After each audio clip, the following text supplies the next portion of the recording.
आप अपनी सेहत का ध्यान रखते हैं? Health for you multi speciality clinic lab लेकर आया है अंडमान का सबसे किफायती डायग्नोस्टिक टेस्ट। सिर्फ 30 रुपए में करवाएं शुगर टेस्ट, सटीक और भरोसेमंद रिपोर्ट्स के साथ, या फिर 700 रुपए में करवाएं thyroid test. Health for you में जो आपका भरोसा बन चुका है। हमारी लैब स्थित है श्री विजयपुरम, जंगली घाट, आनंद मार्ग, स्कूल रोड के पास। होम कलेक्शन की सुविधा भी उपलब्ध है। अभी कॉल करें 9933219444 या 0319230653। आपका स्वास्थ्य हमारी जिम्मेदारी। Health for you multi speciality clinic lab, भरोसेमंद, किफायती, विश्वसनीय। नमस्कार आप सब मीडिया कर्मियों को कि आज मेरे एसोसिएशन के कहने पर जो है यहाँ पर आके जो हमारा प्रॉब्लम्स को सुन रहे हैं, इसके लिए मैं अपना आंध्रा एसोसिएशन की तरफ से आप सबको धन्यवाद कहना चाहता हूँ। मैं अभी मेरे साथ जो बैठे हैं उनका परिचय करा देता हूँ। फर्स्ट हमारा वाइस प्रेसिडेंट भोगेश्वर राव जी, हमारा जनरल सेक्रेटरी जो इलेक्टेड जनरल सेक्रेटरी है, हम दोनों जो को जो है मेंबरों ने मतलब इलेक्ट किया था, श्री रामकृष्णा जी। एक्चुअली मेन मकसद ये था कि आप सबको इनवाइट करके जो घटना 29 तारीख दिसंबर को जो घटा था हमारा हॉल के सामने, उनकी जो रियल फैक्ट है, सच्चाई है, वो मैं अपना समुदाय का सामने लेके जाना चाहता हूँ आपके माध्यम से। मैं ये बता देना चाहता हूँ कि ये एसोसिएशन का टेन्योर कितना साल का है।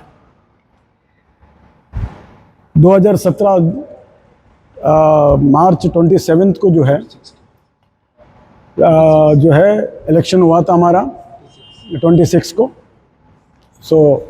उसमें रामकृष्णा जी को और मेरे को जो है करीबन 2500 मेंबर्स द्वारा जो है एक अच्छा मेजॉरिटी से जो है हमें चुना गया। तो उसके बाद फिर हमने एक एग्जीक्यूटिव कमेटी बनाया जो 25 अप्रैल 2017 को। तो वहाँ से हमारा जो जर्नी जो है एसोसिएशन की जो जर्नी जो है स्टार्ट हुआ। 3 साल हमारा टेन्योर चलता रहा। 3 साल में हमने बहुत डेवलपमेंट कर दिया। उसके बाद में मैंने डेवलपमेंट बाद में आता हूँ, बट डेवलपमेंट मैंने किया। उसके बाद हमारा 3 साल का टेन्योर से पहले ही मैं 22 फरवरी 2020 को एक एग्जीक्यूटिव कमेटी मीटिंग बुलाया, जिसमें सर्वसम्मति से पास हुआ कि आप नेक्स्ट मैनेजमेंट कमेटी के लिए जो है इलेक्शन के लिए जो है आप कॉल फॉर करिए। तो हमने 20 और उसमें ये भी तय हुआ कि 5 अप्रैल को जो है 5 अप्रैल 2020 को जो है जनरल बॉडी कॉल करने के लिए। हमने अकॉर्डिंगली उसके हिसाब से हमने प्रेस रिलीज़ भी कर दिया कि 5 अप्रैल 2020 को जो है जनरल बॉडी होगा। जनरल बॉडी का निर्णय के बाद जो है वो रिटर्निंग ऑफिसर को जो है अपॉइंट करना है। हमने बुला दिया। इन बिटवीन तो आप सबको मालूम है पूरा संसार जो है वो का जो कोविड की वजह से रुक गया था। तो हमारा जो जनरल बॉडी भी है वो भी जो है रुक गया। फिर मैंने अपना फ़र्ज़ निभाते हुए 2 लेटर लिखा मैंने।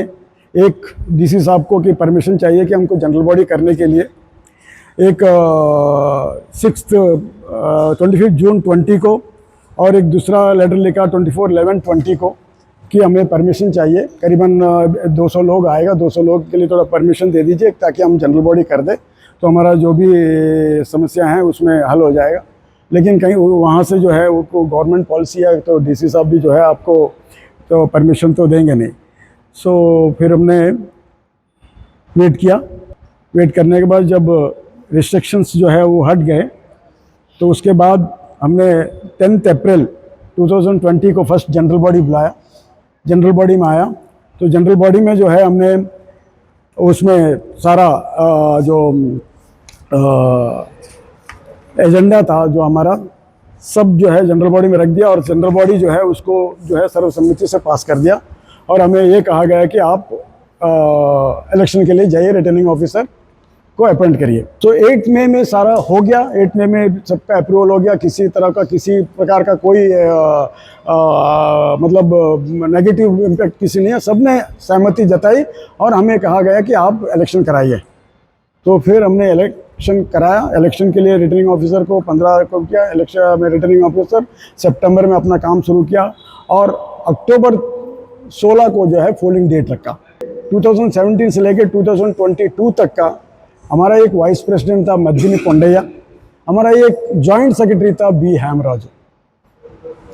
ये दोनों हमारी कमिटी में थे, बाहर का कोई लोग नहीं था। ईच एंड एवरी मीटिंग उसने अटेंड किया, इवन जनरल बॉडी में दोनों जनरल बॉडी उसने अटेंड किया। किसी प्रकार का कोई प्रॉब्लम मुझे नज़र नहीं आया। उसने जो उसके बाद जो 13 तारीख को जो स्टे आया था उसमें उसने एसोसिएशन का बारे में जो है बहुत ही करीबन 33 पॉइंट्स ये है वो ये एलिगेशन जो है वो लगाया, ये है वो ये। तो सोशल मीडिया के जरिए जो है इन लोग एक मीटिंग अनाउंस किया कि 29 दिसंबर को एक मीटिंग है आंध्रा स्टेशन में। ये बात हमें नहीं पता। मैं बताता हूँ आपको, मेरा आने से पहले हम आने से पहले जो है ये हॉल खुले रहता था, ऑलवेज खुले रहता था, क्योंकि सब मजदूर है, लेबर है इसमें काम करने वाले, तो वो इसमें रहते थे जो भी वॉशरूम के लिए, इसके पानी के लिए। तो मेरा आने के बाद मैंने अभी 1.5 साल हो गया, मैंने उनके लिए एक सेपरेट रूम अरेंज किया उनके लिए, एक पिच रूम, एक रेस्ट रूम बनाया। उस रेस्ट रूम में उनको सारा फैसिलिटीज़ मैंने दे दिया। प्रोवाइड करने के बाद वो अपना रूम यूज करे, इसको लॉक करता। मैंने पर्टिकुलरली आंध्रा एसोसिएशन को लॉक नहीं किया। फंड जो है हमारा सिर्फ फंड जनरेशन जो है वो शादी से और ये जो शॉप से हमारा इसी से होता है। जो भी फंड आता था वो फंड से ही यूटिलाइज करके जो है जो भी फंक्शन करना करता था। तो अब मेरा आने के बाद भी 3 फंक्शन हुआ, लेकिन जब हमारा कमिटी का एक्सटेंशन बंद हो गया कि जब कोविड आ गया तो सब कुछ हमारे पास कमिटी नहीं था। तो कमिटी नहीं है तो मैंने ये सब चीज़ को है बंद कर दिया। ओनली मैं वही काम किया जो रिक्वायरमेंट है, यूजर रिक्वायरमेंट। आप शादी कर रहे हैं, आपको क्या चाहिए? अगर मैं आपसे 14,000 रुपया ले रहा है या 15,000 रुपया जो भी ले रहा है, आपको आपका रिक्वायरमेंट मैं पूरा कर रहा हूँ। अदरवाइज कोई भी ऐसा काम मैंने नहीं किया जो एसोसिएशन का बायलॉज में नहीं। कई सालों से एसोसिएशन में एक अच्छा वॉशरूम नहीं था। मैंने 4 वॉशरूम कराया, लेडीज़ के लिए अलग बनाया, जेंट्स के लिए अलग बनाया और VIP पॉइंट के बनाया। इसमें मैंने कुछ फंड जो है वो यूटिलाइज किया है और सारा फंड जितना भी है वो फंड मैंने A to Z जिसको भी पेमेंट किया, टोटल पेमेंट बैंक का द्वारा किया। सॉरी सर, रोकना चाहूंगा। आज का ये जो प्रेस कॉन्फ्रेंस है इसका मोटिव क्या है? मोटिव ये है कि जिन 29 को जो एलिगेशन लगाया गया था, उस एलिगेशन में जो है हमने 2 करोड़ रुपया का घपला कर दिया। 2.5 करोड़ का? हाँ, 2.5 करोड़ का। और प्लस यह है कि सारा चीज एक ही प्रेसिडेंट के ऊपर थोप दिया गया। सिर्फ प्रेसिडेंट, आप देखा होगा मोहन राव मुर्दाबाद का नारा लगा। मोहन राव कौन है? प्रेसिडेंट है। तो इसीलिए क्या है, सच्चाई जो है, जो मैंने जो भी पैसा मेरे को मिला है एसोसिएशन में, पब्लिक का पैसा, वो मैं कहाँ यूटिलाइज किया, कैसा किया, मैं आपको आपके माध्यम से समाज को, मेरा समाज को ओके। तो बायलॉज के हिसाब से एक प्रेसिडेंट कितने साल रह सकता है? 3 साल। 3 साल रह सकता है। आप कौन से साल में? 3 साल मेरा पीरियड 3 साल का था। तो मेरा पीरियड लेफ्ट होता है 30 अप्रैल 2020, 2017 से 2020। हाँ जी, हाँ। तो 22 फरवरी 2020, बिफोर 68 डेज बिफोर मैंने एग्जीक्यूटिव कमेटी बुलाया। ठीक है ना सर? बिफोर 1 मंथ 5 अप्रैल 2020 में जनरल बॉडी बुलाया ताकि हम इलेक्शन के लिए चला जाए। बट कोविड की वजह से वो जनरल बॉडी नहीं हो सका। तो डिले जो हुआ वो कोविड की वजह से था। आफ्टर कोविड के बाद में हमने 10 अप्रैल 2022 को एक जनरल बॉडी बुलाया। फिर इमीडिएट फिर और कुछ डिटेल्स देना था मेरे को, ऑडिट रिपोर्ट। तो फिर 8 मई 2022 को फिर हमने और एक जनरल बॉडी बुलाया विद इन 1 मंथ। तो सारा जो भी चीज़ था हमने क्लियर कर दिया उसमें, और with the approval of general body हमने इलेक्शन के लिए गया। मतलब 16 को पोलिंग था, 13 तारीख को जो है वो स्टे ऑर्डर आया। तो स्टे ऑर्डर क्यों आता है? हाँ, स्टे ऑर्डर जो है कुछ एलिगेशन, तो मैंने वही बोला ना, ये कुछ एलिगेशन जो है वो कोर्ट में जो है सबमिट किया गया। ये एलिगेशन 33 एलिगेशन है उस स्टे में। किसके तरफ से? ये बी हेमराजू और मद्दिनी कोंडैया। स्टे का कोई कॉपी है आप लोग के पास? है जो लोगों का इल्जाम है कि आपने जो है 2.5 करोड़ रुपए का घपला किया है, घपला किया है।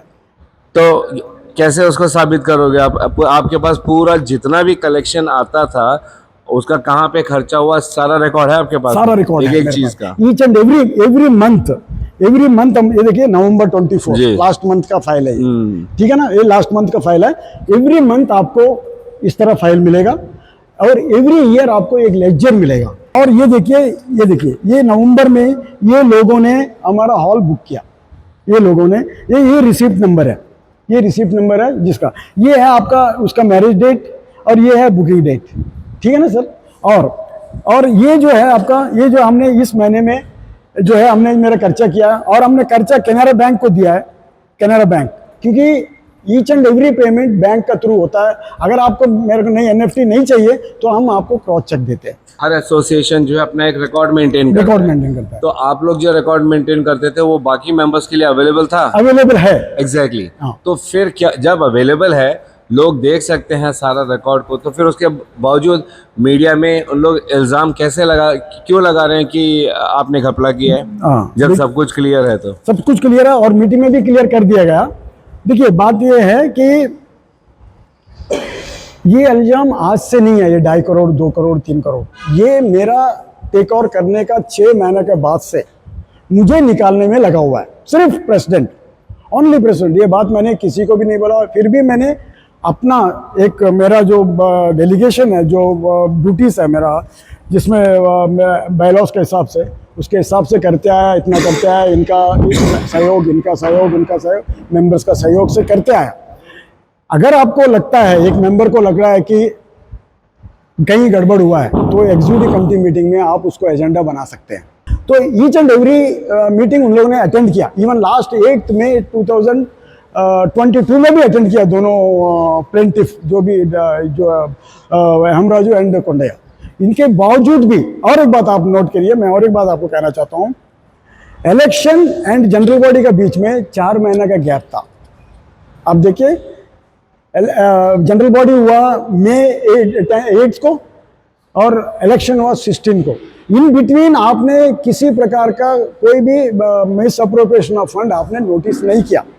क्या किसी पर्सनल केस को एसोसिएशन का इलेक्शन को स्टे कर सकता है? नहीं कर सकता है। और अगर पर्सनल है तो आप इलेक्शन कराओ, अगर आप जो भी कमिटी आएगा, हम हमारा ऊपर जो है आप केस करिए, एक्शन लीजिए, तो हम जवाब देंगे। बट जो एलिगेशंस कोर्ट में पड़ा है, आप उसको पर्सनल बोल के लोगों को जो है मिसगाइड कर रहा है। 13,950 रुपया अगेंस्ट द रिसिप्ट जो है 144। आप देखिए, हम और एक बाहर वालों को हम दे रहे हैं, वो भी 20,050 रुपीज लेस, 19,950 बाहर वालों को दे रहा है, सिर्फ 6,000 एक्स्ट्रा ले रहा है। एंटायर प्रीमिसेस हमने ओपन करके रखा है, कोई नहीं, आप फर्स्ट फ्लोर यूज कर सकते हैं, सेकंड फ्लोर, नीचे ग्राउंड फ्लोर यूज कर सकता है, आप जो भी एरिया यूज कर सकता है। 13,000, लेकिन उन लोग ये कह रहे हैं कि 25,000 हम दे रहे हैं। ये गलत आरोप है। और 25,000 अगर ले रहा है, महीना में 6 लाख रुपया हमको आ रहा है, तो 6 लाख रुपया में से 30 डेज भी अगर हम टोटल एंगेज रहता है हॉल, तो 14,000 का कितना होता है सर? 4 लाख कुछ रुपया। एग्जैक्टली 4 लाख होता है ना। अगर हमको रेंट कितना मिलता है सर? 25, 20, 30 हजार रुपया मिलता है। ये रेंट आज का नहीं है, ये 94 का एग्रीमेंट है, तो तब भी हमारे पास 5 लाख रुपया ऑन एवरेज आप लोग को मंथली कितना इनकम हो जाता है ऑन एवरेज? मैं वो भी बता देता हूँ। नवंबर तक का, अप्रैल से नवंबर तक का मैंने शीट लाया है। एक रफ अमाउंट बता सकते हो ना, एग्जैक्ट फिगर बताने की जरूरत नहीं। देखिए अभी मैं आपको बता देता हूँ। 22-23 ले लीजिए। 22-23 में हमको इंक्लूडिंग ऑल रेंट से लेकर के 27 लाख आया। प्रति वर्ष आप लोग को जो है 22 लाख रुपए कलेक्शन हो रहा है। उसमें आप लोग का खर्चा कितना होता है? देखिए, सैलरी हम देते हैं जी, स्टाफ सैलरी जो है वो 3.5 लाख रुपीस हो जाता है। राइट। 4 आदमी होता है। देखिए मैं बताता हूँ, इलेक्ट्रिक बिल है वो करीबन 2.6 लाख रुपीस आ जाता है। ठीक है ना सर। उसका जो मिसलेनियस एक्सपेंडिचर है, जैसा हम रखा है, फिनाइल मिनरल है, वो हमने एक 16,000 रुपया, 16,000 रुपया, ठीक है ना। यूटेंसिल किसी डेक्ची उच्ची खरीदना है या कुछ खरीदना है तो हम उसको खरीदते हैं, वो अकॉर्डिंग टू वो रिक्वायरमेंट। उसके बाद है एडवर्टाइजमेंट चार्जेस है, कुछ एडवर्टाइज हम करते हैं तो 5 से 6 हज़ार रुपया तक आ जाता है। ठीक है ना। उसके बाद जो उगादी फंक्शन जो है कुछ करते हैं, तो अभी 3 साल से फंक्शन नहीं है, सिर्फ हम एक पूजा करवाते हैं उगादी का दिन, तेलुगु हिंदू रीति रिवाज के हिसाब से। वो उस दिन जो है एक 20,000 रुपये तक का जो है। तो टोटल कितना हो रहा है? टोटल जो है हमारा जो है टोटल एक्सपेंडिचर जो है वो डिपेंड अपॉन जो है, अगर सपोज हमारे पास कोई रेनोवेशन वर्क नहीं है, तो एक्सपेंडिचर हमारा ज्यादा नहीं जाता है। तो अगर रेनोवेशन वर्क है, तो कंस्ट्रक्शन वर्क है, तो एक्सपेंडिचर जो है एक 15-20 लाख रुपया तक जाता है, ठीक है ना। बिना रेनोवेशन का सर आपका खर्चा कितना है? देखिए आपको 22 लाख रुपए ऑन एवरेज इनकम होता है। अभी जिस हिसाब से आपने बोला 3.5 लाख 2.5 लाख, उसके बाद सीधा 20,000 रुपए आ गया, मतलब लैक्स खर्चा जो लाखों में। अभी देखिए मैंने 3.5, अभी देखिए 22-23 में हमने 11,82,000 जो है मेंटेनेंस में लगाया हुआ है। आपका कलेक्शन होता है 22 लाख के करीब। सर हम क्या पूछ रहे हैं कि उस 22 लाख में एक रेगुलर जो हर महीने जैसे आपने बोला सैलरी हो गया है, नहीं ये तो आपको देना ही देना है ना, देना। वो आपका मेंटेनेंस नहीं है। ठीक, ये आपका कितना खर्चा होता है? रेगुलर हमारा मेंटेनेंस नहीं, रेनोवेशन नहीं, एक मिनट ऐसे जस्ट नॉर्मल रेगुलर जो रेगुलर खर्चा आपका हर महीने में जो आपको देना ही है। देना ही है। इलेक्ट्रिक बिल हो गया, सैलरी हो गया, इलेक्ट्रिक बिल है, और ये हो गया 10 12 लाख रुपया होता है सर। 12 लाख नहीं 12 नहीं, एक मिनट 3.5 2.5 ये सबसे ज्यादा, ये ज्यादा है, ठीक है ना। उसके बाद में जो है 15,000 4,000 20,000 अगर फंक्शन के। मैंने उसके बाद पूछा कि लास्ट में कितना आता है, वो 6 लाख हो गया, ज्यादा से ज्यादा आपका 1.5-2 लाख और होएगा, 8 लाख रुपया, 8 पकड़ लेते हैं 8 लाख। 22 में अगर आप 8 हटा देते हो तो 14 लाख बचता है ना सर। 14 लाख रुपए का आप खर्चा बता सकते हो? बता हमें नहीं सर, अगर वही चीज आपने अपने मेंबर्स को बताया होता, क्लियर एकदम ऑडिट करके सारा चीज क्लियर, तो फिर ये प्रॉब्लम नहीं होता ना अपना खर्चा। बताया सर, देखिए एज पर बायलॉज क्या बोल रहा है, हमने वही मैं बोला ना, लास्ट जनरल बॉडी जो हुआ था उसमें हमने सारा, मैंने 20-25 पेजेस अभी मैंने आपको बताया, वर्क वाइज डिटेल्स मैंने आपको बताया कि सबको दिया गया है। ये जो है हमने ईच एंड एवरी वर्क, देखिए जो भी हेडवाइज है मैंने, देखिए 17, 18, 19, 20, तो ये वर्क जो है मैंने दिया हुआ है। इसको समझने की कोशिश करते हैं, जो एलिगेशन आप बता रहे हैं। अच्छा, ये अकॉर्डिंग टू बायलॉज जो अकाउंट है, ये कौन कौन आप लोग हैंडल करते हैं? Sir according to bylaws the funds general secretary along with president जो है, president along with general secretary जो है यूटिलाइज करना है। दो ही, ट्रेजर ओनली बुक्स अपडेट करना, मेंटेन करना, उसका कहीं भी पर भी जो है किसी प्रकार का फाइनेंशियल डेलीगेशन नहीं है। क्या वो 32 जो पॉइंट्स है जो एलिगेशन के हैं, 32 से 35 बता रहे हैं, क्या उसमें से वो जो एक्सपेंडिचर आप बता रहे हैं, ऑडिट बता रहे हैं, मेरे ख्याल से इसी संगठन में यही चीज़ प्रमुख होता है, फंड्स को लेकर ही होता है सब कुछ। तो उन तमाम चीज़ों में क्या कोई बिल है जो उन लोग उस पर शक जाहिर कर रहे हैं कि नहीं, बिल जो है दिया गया है वो बिल सही नहीं है? मेरा यही कहना था, आपने 2.5 करोड़ 3 करोड़ 2 करोड़ जो भी एलिगेशन लगाया, मैं बताऊं, अभी देखिए ये सीलिंग डाला मैंने, सपोज अगर ये सीलिंग 2 लाख का आता है, अगर मैं 4 लाख खर्चा किया है, तो आप पॉइंट आउट कर सकता कि भाई आपने 4 लाख रुपया कैसा किया, ठीक है ना सर। लेकिन वो कहीं पॉइंट आउट नहीं हुआ है कि कौन सा वर्क में आपने ज़्यादा खर्चा किया है। सिर्फ एक ही एलिगेशन है, प्रेसिडेंट ने जो है 2.5 करोड़ 2 करोड़ रुपया जो है आंकड़ा बता रहा है, लेकिन स्पेसिफिक नहीं बता पा रहे हैं कि ये बिल में हुआ है, ये बिल में हुआ है, ये चीजें आ रही है। कहीं भी कोई भी एक पर्टिकुलर वर्क या पर्टिकुलर अमाउंट के ऊपर, प्रेसिडेंट के ऊपर कहीं भी पॉइंट आउट नहीं कर रहा है। उन लोग यही कह रहा है कि ये 7 साल में इन्होंने 2.5 करोड़ रुपया जो है ये मिसयूज कर दिया, खा लिया। 2/3 and 1/3 मेजॉरिटी से हमारा जो भी है हम अप्रूवल ले लेते हैं, हम आगे बढ़ते हैं। जो बंदा कहता है ये हुआ है 2-2.5 करोड़, इसीलिए इलेक्शन को रोकना है, इंक्वायरी होना है, ठीक है, वही बंदा फिर बोलता है जाकर के कि इलेक्शन करवाइए, तो क्या 2.5 करोड़ का मामला सॉल्व होगा? हाँ, वही ये बोल रहा है कि ओनली जो इलेक्शन ऑफिसर के ऊपर है, रिटर्निंग ऑफिसर के ऊपर ही कंप्लेंट है, जो बाकी कंप्लेंट है वो पर्सनल है हमारा, इसलिए एसोसिएशन का उससे कोई संबंध नहीं है करके वो लोगों में बता रहा है समाज में। तो वो जो है कोर्ट में पेंडिंग है, तो उसका हियरिंग नहीं हो रहा है, एडजॉर्नमेंट हो रहा है। इन बिटवीन एक नया एप्लीकेशन डाला 51 एप्लीकेशन, उसको ऊपर जो है हियरिंग हुआ है, वो डायरेक्शन आ रहा है, मतलब इलेक्शन कराओ शायद आ रहा है। तो हम भी ये भी सोच लिया कि वो डायरेक्शन आने के बाद हम इलेक्शन कर देंगे, उसमें क्या है, ये तो पब्लिक का, मेरा तो नहीं, आपका नहीं, किसी का नहीं। तो उसमें जो क्या डायरेक्शन है कोर्ट का, उसके लिए हम वेट कर रहा है। इन बिटवीन आके इधर में हंगामा करके हमारा पूरा परिसर को जो है ताला डाल दिया। इवन ट्रांजिट एकोमोडेशन जो मेनलैंड से आते हैं, अदर आइलैंड से आते हैं, गरीब लोग आके ट्रांसलेशन 14 बेड का ट्रांसलेट एकोमोडेशन मैंने बनाया। उसमें हम उनको चार्ज नहीं करते हैं, उनके अकॉर्डिंगली अगर गवर्नमेंट सर्वेंट को रुकता है तो थोड़ा मेंटेनेंस के लिए चार्ज करते हैं, नहीं तो कोई फिक्स अमाउंट हमने कहीं उसमें नहीं डाला, क्योंकि बिना जनरल बॉडी, बिना इसका तो हम उसका कोई अमाउंट नहीं बता सकता है। तो इसीलिए जो है जो भी आता है अकॉर्डिंग टू उसका इसका जो है तो हम वो एक ले रहे हैं। और एक बात मैं बताता हूँ, देखिए आज तक मैंने ये बार नहीं किया, क्योंकि 1 लाख का पॉपुलेशन है हमारा तेलुगु का, 1 लाख हो सकता है, आप सब पता होगा। आंध्र एसोसिएशन कभी भी किसी को, इंडिविजुअल को कभी किसी तरह का फाइनेंशियल हेल्प नहीं किया। मैं आपको बताता हूँ, कोई भी मरीज हो, कुछ भी हो, आज तक किसी ने वो इनिशिएटिव नहीं लिया। मैं भी आया, मैं फेडअप हो गया इस एसोसिएशन को रिपेयर करते करते करते करते रिपेयर, क्योंकि मेरा आने के बाद 68 लाख का प्रॉपर्टी था आफ्टर रिटर्न डाउन वैल्यू का। बाद में 2017 मार्च तक का 68 लाख का था एज पर ऑडिट रिपोर्ट। उसको मैंने ये सब रेन्यूएट करके सारा सीट आप जाके अब देख लेंगे, सारा जितना सीपेज था, लीकेज था, मैंने स्टॉप कर दिया। मैंने भी उस मेडिकल जो भी आंध्र एसोसिएशन आया, सर ऐसा प्रॉब्लम है हमको, मेरा इतना हो गया, मेरा बच्चों को ये बीमारी है, आंध्र एसोसिएशन ने अकॉर्डिंगली उसका डिसीज़ के हिसाब से फाइनेंशियल हेल्प किया हुआ है। और आज मैं बता देता हूँ, अप्रॉक्सीमेटली 15 लाख रुपया हमने मेडिकल असिस्टेंस दिया हुआ है सर। हार्ट पेशेंट को, कैंसर पेशेंट को, मेजर एक्सीडेंट को, बच्चे लोग का, इसको आप देखा होगा, एक एक्सीडेंट हुआ VIP रोड में, एक बच्चा का डेथ हो गया, उसका डेथ हो गया। हमने उसको मैटर को टेकअप किया, इमीडिएटली उसको फाइनेंशियल हेल्प दिया सर हमने, इमीडिएटली।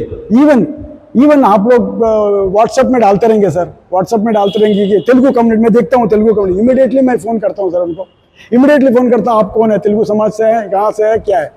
फिर मैं उसका अकाउंट नंबर लेकर, और कोई भी पेमेंट हमने कैश में नहीं दिया, मैं बताता हूँ आपको, सारा पेमेंट हमने बैंक का थ्रू NEFT किया हुआ है। ईच एंड एवरी आपको नाम, each and every bank account में मिलेगा। अगर कहीं भी आपको लगता है कि मैंने फायरमैक्स को जो है वो 10 बस्ता सीमेंट लेके 20 बस्ता का दे दिया, आप देख सकते हैं जाके कि फायरमैक्स में क्या हुआ क्या नहीं हुआ। ये है हमारा स्टोर रूम। देखिए मजदूर का साथ हमने, जिस दिन मैं नहीं था, ये तो मैं मेलैंड में था, इनॉग्रेशन किया।